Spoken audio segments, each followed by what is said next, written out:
یو بادشاه په یوه علاقه باندې تېرېده. هغه علاقه کې ډېر ښه اوبه وې، ابشارونه و، غره او ځنګل و. د بادشاه هغه ځای خوښ شو. هلته یې عرض وکړه چې دلته مالې یو ریسټ هاوس جوړ کړې، یو ښه زبردست محل دلته ماله جوړ کړې. دا پورې زما په علاقه کې د دې نه ښه ځای بلکې اوبه دي او چمنونه دي او ځنګلې دي او ابشارونه دي او ښکلې آب و هوا ده. کار دی ورسره په دې علاقه کې په دې ځنګل کې ښکار هم کېږي. دلته مال یو محل جوړ کړې، خو ښه ښایسته محل لاله جوړ کړې. ګلکاران مصریان لګیا شو او محل جوړی. هلته کې چې کوم بادشاه ته اطلاع وشو چې دلته کورونه دي د خلکو، ویم دا کورونه روان کړي. خو ظالمان بادشاهانو یو اډر بیا وکړو، بیا به ورته چا ویلي هم نه شو چې داسې څومره کورونه دي دلته ګیر چاپېره، غونډ روان کړي، دلته محل جوړ کړي ما لپاره. محل تیار شو. یو بوډی و غریبه هېڅوک یې نه و، د هغې یو رکوټې غوندې کور چې انجینران او پولیس والا لاړل، بوډۍ ته ویې ځه دا کور وانهوته. په ژړا شو چې بچې زما خو په ویړه دنیا کې هېڅ نشته، دغه یو رکوټې کور دا ماله مرور. بوډۍ د بادشاه اډر دی، بس وي دا زه نه پرېږدم، ما پکې مړه کړې نو زه به ته یې لوځم. یا بوډۍ یو کار به وکړو، خفه کېږم. خیر دی بادشاه خو ظالم دی، خو دا نه مني. هغوی روانوی دا ټول هم روان کړل، خو تاله به مونږ بل ځای کور جوړ کړو. دا راځه بل ځای به تا بل چاله یې نه کوو، تاله به وایي زه د دې کوره وځم، د دې کور نه زما د خاوند جنازه وتېره، زما د بچو جنازې وتېري، د دې کور نه زما د مور او پلار جنازې وتېري، زه به هم دلته نه وځم. بس ما مړه کړې نو د هغې نه پس یې دا کور رانه. بس د هغه انجینرانو به پرې رحم راغلي، د هغه پولیس والو هغې وې پرېږده یاره دا یو راکوټې غوندې کور دی، یو سایډ ته دې وي دې پرېږدی. محل تیار شو، کورونه روان شو، د هغه بوډۍ په هغه ګوټ کې کور پاتې شو. بادشاه ته اطلاع شو چې محل تیار دی. بادشاه ورځ مقرر کړه په پلانکې ورځ به ځم او د خپل محل شاهي محل افتتاح به، ځکه شاهي محل کې بیا د دنیا کوټې وي او چمنونه یې دننه و. په هغې باندې ورشئ وګورئ تاسو د قلاګانې د پخوانۍ وګورئ نو حیران به شئ. او هغې لپاره بادشاه د بهر نه خلک راوغوښتل چې بادشاه د محل افتتاح کوي، ورته وځي. پوځ او پولیس او پروتوکول او وزیران او مشیران. هغه زمانه د آسونه روان شو چې بادشاه محل ته نږدې شو، خوشحالي ده. نو د بوډۍ په دې کور یې نظر پرېوت، وایي دا څه شی دی؟ وایي صاحب دا د یو بوډۍ کور دی. دم ولې روان نه کړ؟ وایي صاحب دم روان وکړو، بوډۍ ډېر وژړل چې زما په ویړې دنیا کې څه نشته او دا دی راته پرېږدي. نو بس زمونږ هم پرې رحم راغی. نو دا یو راکوټې غوندې کور دی، خیر دی محل نه لرې دی، د محل دیوال نه هم لرې دی، محل ته څه تاوان پرې نه دی رسېدلی، محل په خپل دی ټیک دی، دا لږ بیرته دی د محل نه څه تکلیف نه دی. نو موږ وایو د محل خو په لاس هم جوړ شو، دا ته لږ بیرته هم دی او څه محل دیوال ته څه نقصان هم نه دی، نو دا مه پرېږده. بادشاه زورور وی دا محل ته تاوان دی، که ته وایې لرې هم دی، خو چې دې محل ته راځي نو دا یو طاق دی په محل. لومبې به نظر په دې کور باندې لګي، دا زما د محل په دیوال باندې او په قلا یو بدنما داغ دی. شبې د بوډۍ دا محل روال کړې، ریکې روکه کړې بوډۍ. بوډۍ وایي نو ځم د په زور یې ته بس مړی کړې. هله به زه ننوځم دې محل ته افتتاح او پیته چې خلک کټ کوي، هله به زه افتتاح کوم ورځم به چې دا کور راشي. صاحب د بادشاه اډر و، هغې کې چا څه کولی شي؟ بادشاه ولاړ دی په اسونه او وزیران او مشیرانو ټول ولاړ دي، ولې بادشاه ولاړ دی، لښکر ولاړ دی. بس خلکو منډې کړلې. بوډۍ ته یې موږ درته ویې خو دی نه منل، اوس دې په زور راکړ او کور وانه بادشاه افتتاح نه کوي تر څو چې ته نه وتې. بس ګوره دعا چل غواړي که نه. بوډۍ خدای ته لاس اوچت او الله ته څه وایي؟ ای ربه زما کور ورانېږي، ای ربه که زما طاقت نشته نو ستا طاقت څه شو؟ ای ربه که زه کمزور یم نو ستا زور څه شو؟ ای ربه که زه بې اسرې ما او زما هېڅوک نشته او زه انتهایي بې کسه بې څوک یم، نو ته څه شوې پروردګار؟ که دا بادشاه دی نو ستا بادشاهي څه شوه؟ که دې په ما ظلم کوي نو ستا د مظلوم هغه امداد څه شو؟ یاره په داسې انداز بوډی خدای ته چغې جوړې کړې که نه. رسول الله مبارک فرمایي حدیث کې راځي اتق دعوة المظلوم، وی د مظلوم د خیرې نه ځان وساته. د مظلوم چې په چا ظلم کوي او دې خوله وازه کړي او الله ته خوله اوچته کړي اتق دعوة المظلوم فانه لیس بینها وبینه حجاب، د دې خیرو او د خدای په منځ کې پرده نشته. او حدیث کې راځي یرفعها فوق الغمامه، دا خیره الله د وریځو نه فوري اوچته کړي او الله ته ورسوي. او بل حدیث کې راځي چې الله فرمایي لانصرنک ولو بعد حین، ای مظلومه لږ سات پس به یې خو مدد به دې کو، او کله په هغه سات مدد دی. هسې نور څه نه ظلمونه کوي. زموږ دا یقین نشته چې زه په دې سړي ظلم وکړم، دې مظلوم دی او د ده د خولې نه ووت نو ما به الله تپوس کوي. دا پردی ځمکه چې نیسي دا ظلم، دا پردی دوکان چې نیسي ظلم نه دی، دا پردی سړی چې کنځي ظلم نه دی، دا پردی سړی چې په مخ وی دا ظلم نه دی. دا ټول ظلمونه مونږ کوو، دا ټول زیاتي مونږ کوو. یا خو په خدای زورور یو،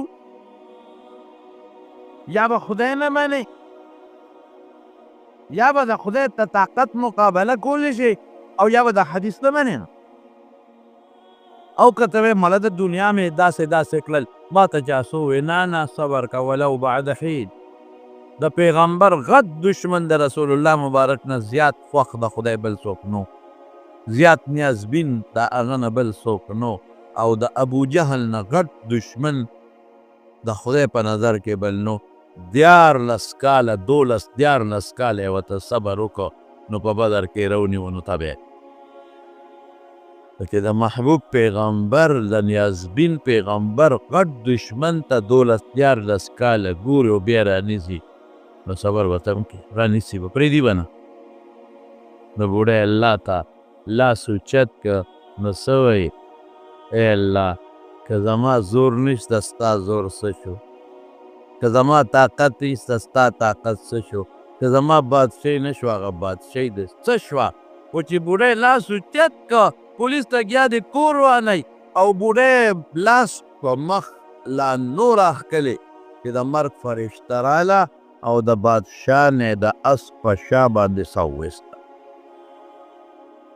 اس په شا مړ شو، چلی شو بادشاه را پرېوت د اس نه، او بادشاه مړ چې ویې کړ بادشاه ګرفتار نه و، ختم. کور پاتې شو، محل پاتې شو، افتتام ونه شوه، وردنم نه شو.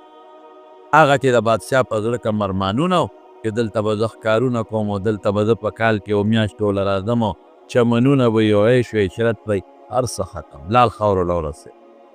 لال قبر له ورسېد، لال ښي طرف ته او ګس طرف ته او ښکته او پورته او ښکوته او سر ته 6 واړو طرفونو ته په خاوره کې ګیر. دعا چل غواړي ان الله لا يقبل عن قلب لاهٍ غافل. کوم زړه چې غافل یې د دوان دا له خولې ګردان مونږ کوو، اوس چې وکړو خدای ما وبخې، خدای ما وبخې، خدای زما مور او پلار پلانکې اړه کښېني او لهو ابس دعاګانې کوي. ابس خدای نه قبلوي. بعض انسان ابس دعاګانې کوي، ځمکه نه کاري او یا خدایه ما له ښه فصل وکړي. نو دا خو ته ځمکه وکړه نه که فصل وکړلی کار نه کوې، د سهار نه ماښامه پورې په کور کې بالښت ته رڼه والېده او یا دې موبایل راغستې ټول ورځ نیټونه کوې نیټونه کوې نیټونه کوې او یا خدایه ما له ښه کاروبار راکړې، ما له ښه نوکري راکړه. نو ته لږ پاسه کټ نه پاسه، لږ ځان وکړوه، لږ تعلیم وکړه، لږ منډې ځان له ووهه. نو تعلیم دې کړی م دی نو منډه به ورپسې وې. لږ درخواست ته ورکړه، لږ تجارت شروع کړه، په یو ګاډۍ د 1,00,000 روپو د ټماټرو تجارت شروع کړه. ویې د خدای نه سوارو نو ټول لټان په کټ کې پراته یو بس برکت نشته جي خدای مونږ له تجارت خدای ښه نوکري خدای ښه رزق خدای هر کال حج او عمره د خدای نیک بخته لږ ځان وکړه او یو کوټې وایي جاري بابا د خدای پاک وبخښي دلته په دې اجاره کې اوسېده قاسم دیوالي صاحب د باباجي زمونږ شاګرد هم و او د هغه ډېر خوښ و ډېر نیک سړی تاسو وپېژانده یا په مدینه منوره کې غریب وفات شو ازوی قاسم خدای دې وبخښي هغه هم وفات شوی دی نو یو ځل ورته هغه به هر کال عمرې ته بیا به حج ته پاتې کېده ما قاسم ورته یو ځل وی بابا په کومه تیږه دې لاس ایښودی دی مونږ هم پکې ده که هر کال ځې عمرې کې او حج ته پاتې کېږي او مونږ له دوا نه کې هغه ډېره ښکلې خبره وکړه هغه دا ګوتې راوویستې داسې یې کړې ورته پیسې راوباسه پیسې دوا ما کړې ده خو ته پیسې راوباسه نو ته به داسې نه کې ته 5 ساله غوندې محنت وکړه خواري وکړه پټي ته لاړ شه پټې وکړه نوکری پسې لګې منډې وایه یو ته وایه بل ته وایه درخواستونه چېرته ورکړه تجارت شروع کړه لګې او پټې پاسه نو بیا د خدای نه سوال وکړه بیا پکې خدای برکت واچوي د حضرت موسی علیه السلام یو امتي و نو موسی علیه السلام له راغی نو ورته وایي چې ما له د خدای نه یو سوال وکړه څه سوال وی داسې دعا راله وغواړه چې زما متعلق سبا بله ورځ څه کار کېږي چې ما پرې مخکې خدای خبره ډېر هوښیار و که نه مطلب دا دی چې یو تجارت شروع کړم نو که ما ته پته ولګي مخکې یو څو ورځې چې دې کې تاوان دی نه بیا کو او که ما ته دا پته ولګېده چې دې کې ګټه ده نو بیا بیا کو نو چې زما مطالب زه کوم کار کوم او د هغې ما ته مخکې نه خدای پاک علم راکړي چې دې کې خیر دی شر دی داسې دی هغه وی هلکه داسې کار دی چې دا سوال مه کوه دا څیزونه الله د بنده نه پټ ساتلي دي او د بنده پکې خیر هغه ورپسې کلک شو نږدې امتي و موسی علیه السلام الله ته رجوع کړه چې الله زما د امتي دی او دې داسې سوال کوي ما خو منې که خو نه منې کېږي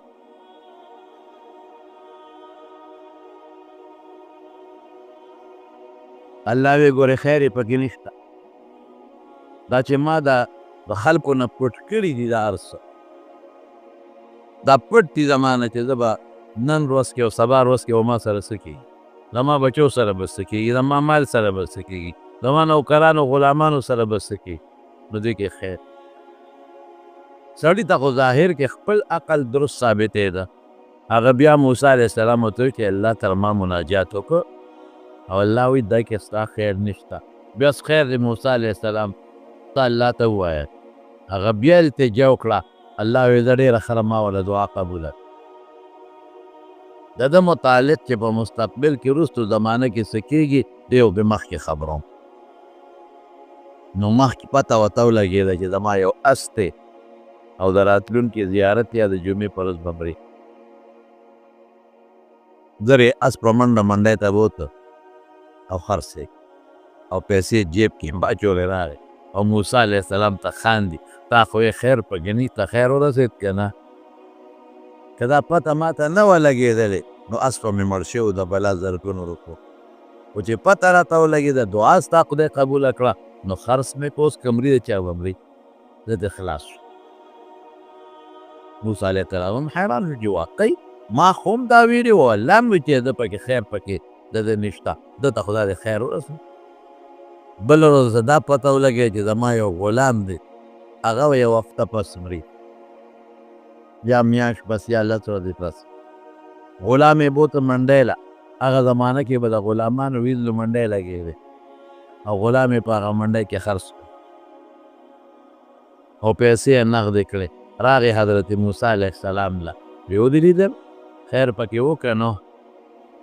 غلام راته پته ولګېده چې مري نو خرڅ مې که او دقه پیسې دي ګوره د چغدي نوټونو ته هغه مې نغدې کړې که دا پته ما ته نه وه لګېدلې نو پرون به مې اس مړو نن به مې غلام مړو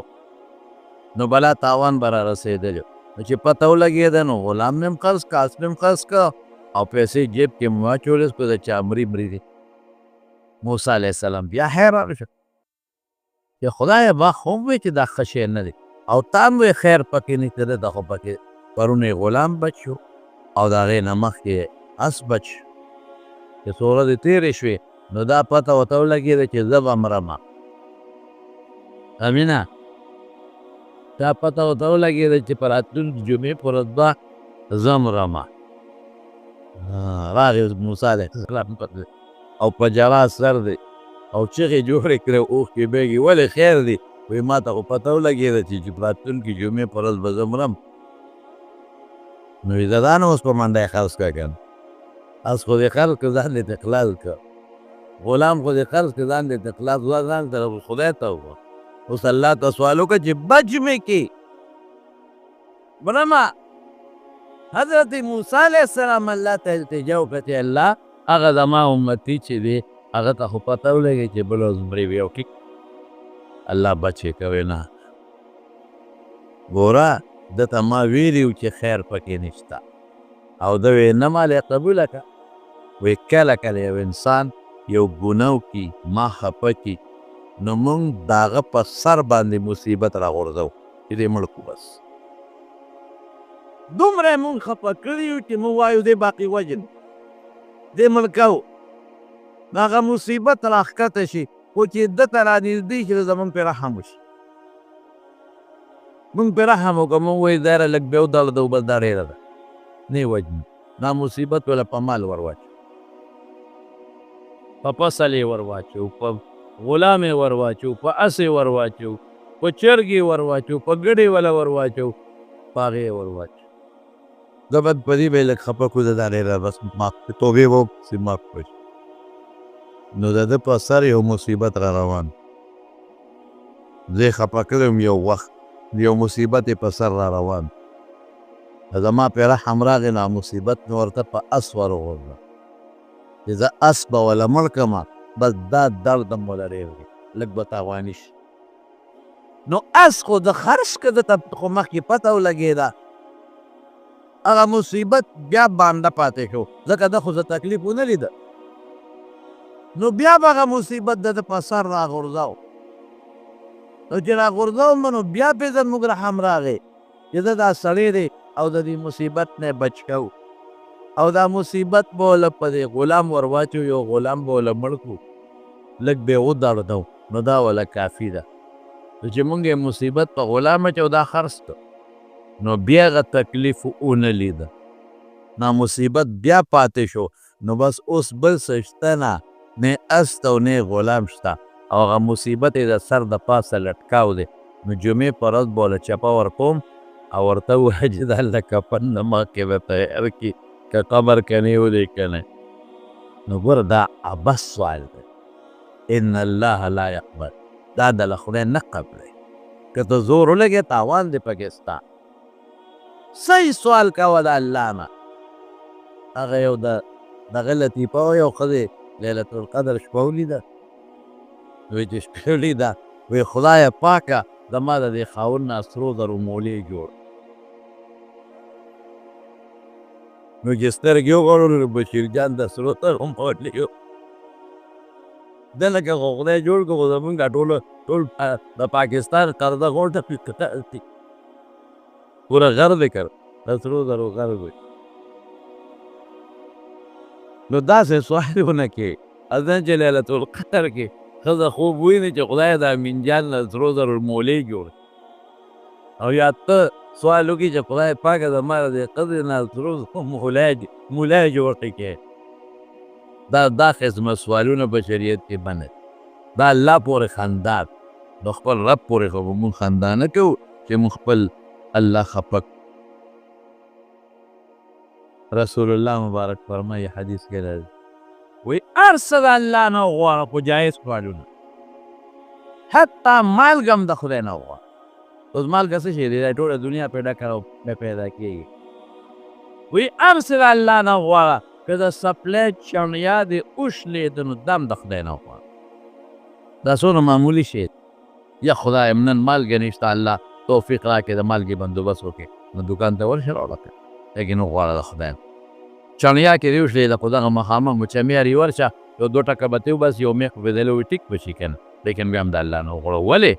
هسې نه چې دې مالګې پسې دې ساده نه وي پرو به نه رسې هسې نه چې دې چڼیا پسې ځې او په دې لاره راوغورځېږي او ساده نه وباسې چڼیا ته به اړه ونه رسې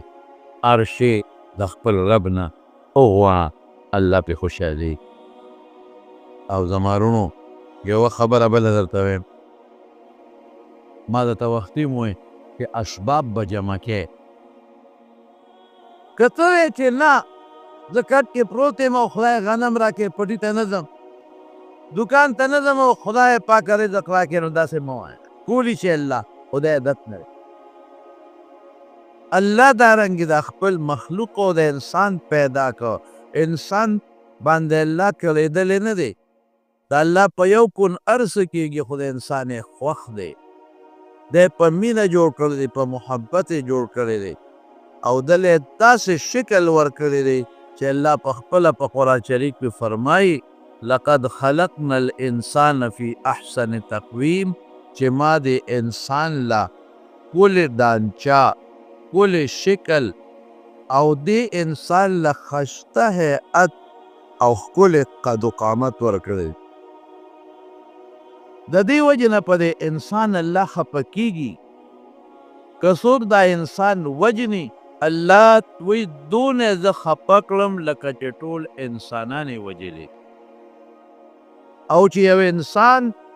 الله یو انسان کوشش وکړي چې دا بل سړی د مرګه بچ کړي، من احیا الناس، الله وایي دونه پې خوشحالېږم لکه چې د ټول انسانیت د مرګه بچ کړم. اوس د انسان خو خامخا ګناه کوي، دې نه خلاصېدی نشي. څه دا واړه ګناهونه دي، د دې نه خو بلکل خلاصې نشته. او د غټو نه بیا بعضې خلک ځان ساتي. دوه دشمنان دي، یو ته شیطان وی، دا بهرنی دشمن دی. یو ته نفس وی، دا د انسان کورنی دشمن دی. دا دواړه یو ځای شي او دا انسان خفه کوي، پریشانی ورته اچوي، تکلیفونه ورته اچوي. او بیا د دنیا دا ژوند داسې دی چې دته په دنیا کې قسم قسم مشکلات به پیښیږي. هر سړی وی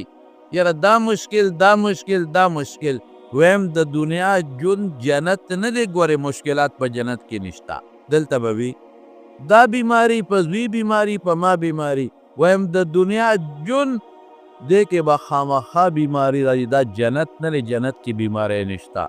نن د زوی ټینشن، نن د ښځې ټینشن. ویم د دنیا ژوند جنت نه دی. دلته به د زوی تکلیف، دلته به د مال تکلیف، دلته به د فصل تکلیف، دلته به تجارت کې تاوان، دلته د ګاونډي جګړه، دلته د بچي نافرماني، دلته د ښځې سره جګړې، دلته د قوم سره جګړې. دا به خامخا وي.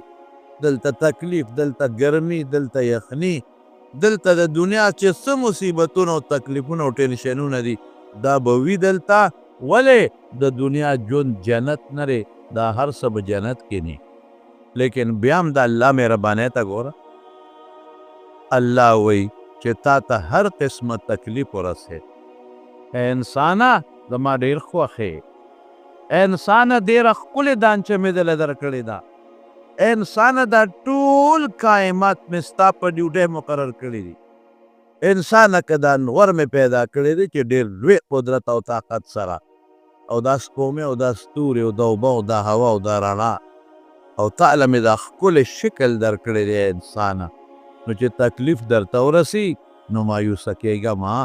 ما ته چغه ووهه که نه. دا تکلیفونه او دا بیماری او دا راحتونه او دا خوشحالۍ او دا غمونه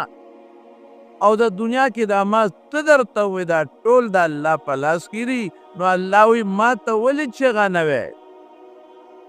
ته چې ناجوړه شي ډاکټر له منډه وایې که نه، او چې کله لاړ نه شي او زیات شي نو ډاکټر درته څه وایي؟ یا د خدای بنده نو ما له په وخت ولې نه راتلې؟ په وخت به راغلی وې نو ما به انجکشن درته کړی و، دارو به مې درله درکړي و، ځکه دنیا د اسبابو ځای دی.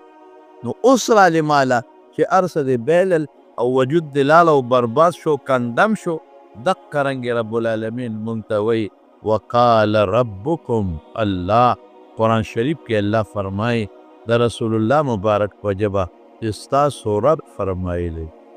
قال الله نه وایي قال ربکم. هغه ذات چې ته د مور په ګېډه کې د یو معمولي نطفې نه څومره ښکلی انسان جوړ کړی، هغه ذات کې د مور د ګېډې نه دنیا ته په کم قدرت راویستی، هغه ذات چې ښکلی شکل یې درکړه، هغه ذات چې د ماشوموالي نه ورو ورو لوی کړی او زلمیتوب یې دله درکړه، هغه ذات وی ادعونی مانا وغواړه کنه بیماری راشي اسباب استعمال کا علاج کا او ډاکټر بس صرف ستا علاج کوي جوړول نشي کولی په دې علاج کې جوړوالی د الله کار دی دنیا د اسبابو ځای دی مونږ به خامخا کوي یو سړي بس الله ته چې غوامو بس ما به الله جوړی نو علاج نه کوم نه د اسباب به استعمالی ډوډۍ به خورې خو په ډوډۍ کې چې د وجود کم طاقت دی او د بیمارو مقابله ده نو دا به په ډوډۍ کې الله پیدا کوي ډوډۍ به وخوري او وجود کې به طاقت پیدا نشي اوبه به اوس کې تنده به ختم نشي نو الله وی اسباب استعمال کا ای بند ناجوړې ډاکټر حکیم له لاړ کا خدا سوال وسره وکړه چې الله په دې دارو کې او د دې حکیم ډاکټر په لاس کې الله ته زما دپاره شفا واچوه واده وکړه دا دنیا د اسبابو ځای د خامخا به کې پیغمبرانو کړي دي لیکن الله ته به لاس اوچتی چې الله زما دغه وس و چې ما واده وکړو د واده نه پس زما او زما د ښځې به ښکلی ژوند ماله ته راکې او ماله به په دې واده کې خوشحالۍ راکې الله بچي زما په واده کې نه دي دا ستا په لاس کې دي یهب لمن یشاء اناثا ویهب لمن یشاء الذکور او یزوجهم ذکرانا واناثا ویجعل من یشاء عقیما واده به وکړې الله وایي جنکۍ در کوم هلکانو در کوم نه هلکان در کوم جینیرو در کوم نه هلکان جینکۍ ګډوډ در کوم او ویجعل من یشاء عقیما الله چې وغواړي نو شان بدي کي اړو بچي به دله در نه کي ځه ته څه کولی شي الله نه به وغواړي چې خدای ما واده ما زوی له واده وکړه ما لور واده کړه ما ځان له واده وکړه الله زما دغه وسو دې نه پس د ما او د ښځې ښکلی ژوند ستا په لاس کې دی د دې نه پس د ما او د ښځې نه اولاد پیدا کېدل ستا په لاس کې دي د بیمارو نه بچوالی ستا په لاس کې دی نو ای پروردګاره زما او د ښځې ښکلی د شریعت مطابق ژوند او زما او د ښځې له په دې کې وارثان راکا هغه وارثان چې زما نسب په هغې تر قیامته پورې جمدې پاتې شي زامن راله راکړي دا سوال به د الله نه دا د الله کار دی الله به درکوي ای حج غوندې ځای له چې لاړ چې حج له څونه قیمتي ځای دی په زړه خو د الله سم خبردار دی لیکن بیا هم درته الله وایي ما نه وغواړه هلته مه وغواړه دغه ځای د دعا د قبلېدو د رسول الله مبارک فرمایي طواف کې تاویږي که صفا ته خیږي که مروه ته خیږي او که د شنو راډونو میانځ کې منډې وي او که حجر اسود ته مخامخ شي او که د میزاب رحمت لاندې ودرېږي او که ملتزم ته مخامخ شوي او که د زمزم وبس کې او که د طواف نه پس مقام ابراهیم سره ودرېدې او بیت الله د دې مخکې ای بنده ډېر ښکلی ځای له راغلې زما د پیغمبر په ژبه مې راته دا ځای نښولی دي نو ما نه وغواړه که ای څونه مهربانه ذات استجب لکم قبل اندله وغواړه چې درکړم ان الذین یستکبرون عن عبادتي او چې څوک زما د دعا نه کبر کوي نیغ غواړي ان الذین یستکبرون عن عبادتي چې زما د دعا نه دلته دعا ته الله عبادت ووی هغه دعا چې عبادت دی هغه دعا چې ځان کم ګڼل دي والله لوی ګڼل دي دعا دا معنی چې خدای زه محتاج یم خدای زه عاجز یم الله د ځان ته خپل کار نشم برابرولی او الله هر څه تا سره دي ته د لوی طاقت خاوند دی الله د لوی قدرت خاوند دی زما اول په نیمه شپه هم الله اوري نو چې څوک دا کبر کوي د دې دعا والا عبادت نه نو بیا سیدخلون جهنم داخرون داخرین دوزخ ته به خوار او ذلیل ورته نه کوم ما نه چې غواړې زه خفه کېږم الله نه چې نه غواړي خفه کېږي ما نه غواړې زه خفه کېږم الله نه چې نه غواړې خفه کېږي الله وایي ما نه وغواړه ما نه غواړې ما سره مال کمیږي الله سره نه کمیږي ما نه غواړې نو زما سوچ دا دی چې په ما خو به بوډاوالی راځي دا به زما پکارېږي چې ورکم څه به کېږي په الله بوډاوالی نه راځي الله سره څه نه کوي نه غواړئ الله وایي ذلیله کوم ما نه وغواړه چې دله درکړم نو الله زما وروڼو په دعا خوشحالي یو ماشوم دی چې دله تکلیف ورسي مور ته آواز کړي بیبې مورې دا اوبه راوړه دا راوړه او چې کله دا ماشوم په تکلیف کې شي مور په کور کې موجوده ده چغې ورته وی او چې کله مور نمی او تکلیف راشي وی مورې حتی چې مور مړه شي مړه او په چاته به راشي او تکلیف راشي رښتیا وایه هغه مړې مور ته آواز کوي که نه کوي نه اوري او بیا هم آواز کوي مور بس یو شی دی نو د چا چې مړې دي خدای دې وبر د چا چې جمدی دي نو خدای دې وله روغ صحتونه ول نه مور عزت او قدر وکړي تکلیف راشي وایي زما مورې مور نیسته او چغه ورته وی اسپتال کې پروت دی مور د کور ته ده او بیا هم چغه وی وایي زما مورې زه یو ځل په مدینه شریفه کې ناجوړه شوم اډو جوړېدم تبه مې وه او ما سره ډاکټران هم په ګروپ کې هغوی راته هر قسمه دارو راکړل خو نه ټیک کېدم نو د هغه ځای نه مې ټیلیفون وکړه کور ته مې دا ټیلیفون زما مور له یوسه پلار او مور مې دواړه جم دي نو ما وی د ډېر سخت ناجوړی یم ومې ژړل مې دعا راته نو ما ته ګروپ کې هلته یو ملګري وی دا دې څو کړل مور دې خفه کړه دا دې څو کړ پلار دې خفه کړ هغې ته د بیمارۍ سوکتل وی چې تا ورته وی ما وی زما اوس ډېر زیات تکلیف دی نو چې مور ته مې وی که نه نو مور به اوس دونه به زه خوله الله ته وازه نه کړم لکه چې هغه به خوله وازه کړي دونه به زه خوله وازه نه کړم لکه پلار چې به خوله وازه کړي اوس ته ګوره زما بیماری ته زما مور ما ته معلومه ده به خدای ته اوس جاړي او چغې به وایي چې بچی مې مسافر دی او ناجوړ دی قسم په الله قسم درته خورم مازدیګر ټیکو مو حرم ته لاړم دا په جومات کې مې درته او بیا مې ټیلیفون ورته وکړه مې تاسو خو مې خفه کړی او تاسو د مې بچې څنګه مې ټیک ټاک یم دا د حرم ته روان یم تاسو خوله وازه کړه الله دعا قبوله کړه مور نشته او چغه ورته وی ای مورې او الله هر وخت موجود دی نحن اقرب الیه من حبل الورید هر وخت الله موجود دی در سره په نیمه شپه هم موجود دی دروازې موجود دی سهار هم موجود دی او بېګا هم موجود دی ولې خپل رب ته چغه نه وی چې درته وایي ما ته چغه ووه چې درته وایي ما نه وغواړه چې درته وایي نه غواړې نو خفه کېږم ذلیل کوم دی نو ای ظالمه کبرجنه بدبخته ولې الله ته چغه کړه الله ډېر مهربانه دی الله در کې هر څه شته زما وروڼو زموږ خلک وایي دیر ہے اندیر نہیں در به کې رستو به در کې تیاره د خدای په در کې نشته تیاره نشته چې ومواړې خدای پاک ورکړي ښه ورکوي د ورکولو مختلفې طریقې دي کله چې څه غواړې ښه ډېر خلک وایي زما دعا نه قبلي